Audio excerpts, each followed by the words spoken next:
Companies act 2013 के कुछ एक प्रोविजंस के बारे में बात कर रहे हैं।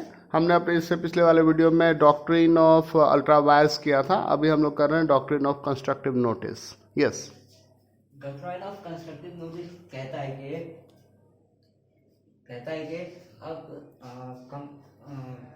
आप ये मान के चलते हैं कि जो कंपनी के अंदर जो भी काम हो रहा है उसको आउटसाइडर से कोई लेना देना नहीं, चाहे वो कुछ भी हो, चाहे वो स्पेशल रेजोल्यूशन पास करना हो या फिर कोई पॉलिसी बनाना हो, तो उससे आउटसाइडर को कोई मतलब नहीं है कि कंपनी अपने रोज के इंटरनल मैटर्स में क्या कर रही है।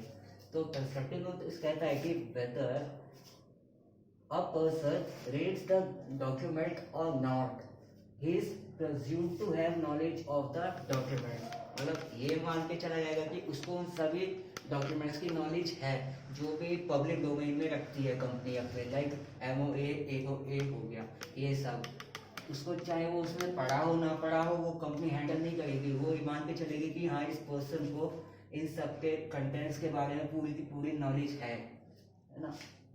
Whether the person is not only presumed to have read the documents but also understood them in their true perspective। Company ये मानती है कि आपने डॉक्यूमेंट तो पढ़ा होगा ही, और उस डॉक्यूमेंट में वो डॉक्यूमेंट जो कहना चाह रही है, जिस सेंस में कहना चाह रही है, आप उसी सेंस में उस बात को समझ भी रहे हैं, उसका कोई डबल मीनिंग नहीं है।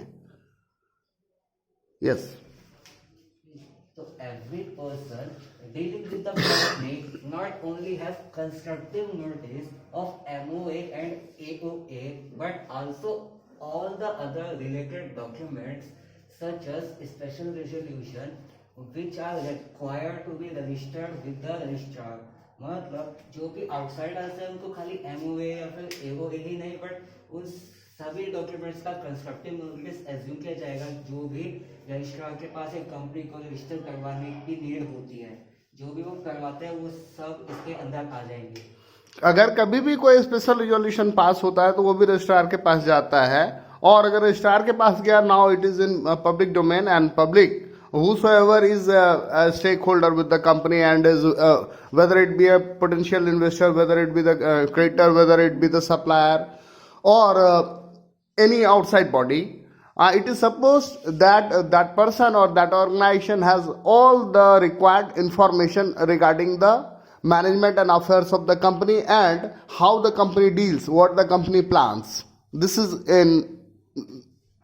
in their purview.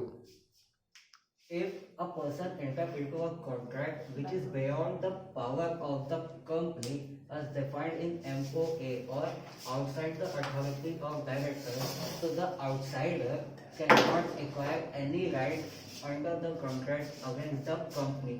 मतलब ये तो हम डॉक्ट्राइन ऑफ अल्ट्रा वायर्स के बारे में बता रहे हैं जो कि हम पहले देख चुके हैं। अब आता है doctrine of indoor management. Indoor management जो है वो एक डॉक्ट्राइन ऑफ कंस्ट्रक्टिव नोटिस का एक एक्सेप्शन है। कैसे?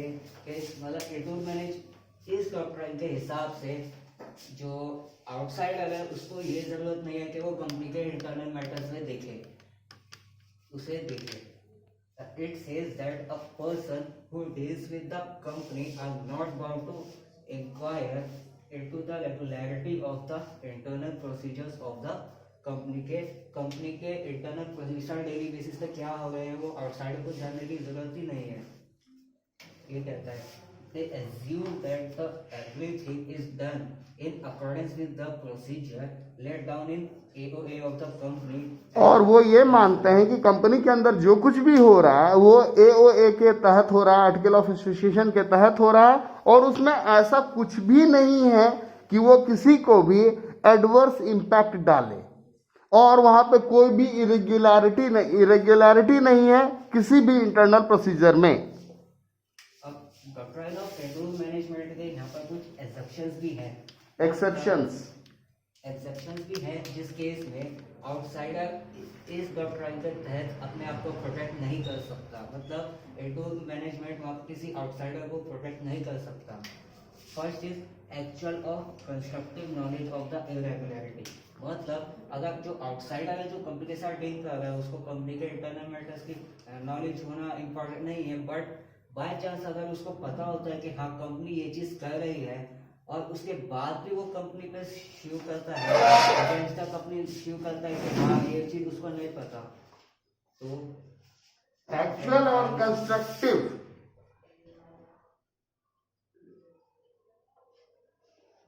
अगर आपको किसी इरेगुलरिटी का नोटिस है, भले एक्चुअल या किसी भी तरीके से, और तब आप डील कर रहे हो और आप बोलोगे कि मैं बचा हुआ हूं, वो चीज नहीं होगा। तो ये एक्सेप्शनल केस है, उसमें आप बचोगे नहीं, उसमें उसका इम्प्लीकेशन आपको बर्दाश्त करना पड़ेगा। अगर आपको लगता है कि कहीं पर कोई इरेगुलरिटी हो रही है, कुछ भी अनियमितता है और आपको इसका डाउट है, तो आप उसके लिए क्लेम करो, प्रोविजनल लो, एक्शन करो, तो आपको कोई सेफगार्ड नहीं मिलेगा।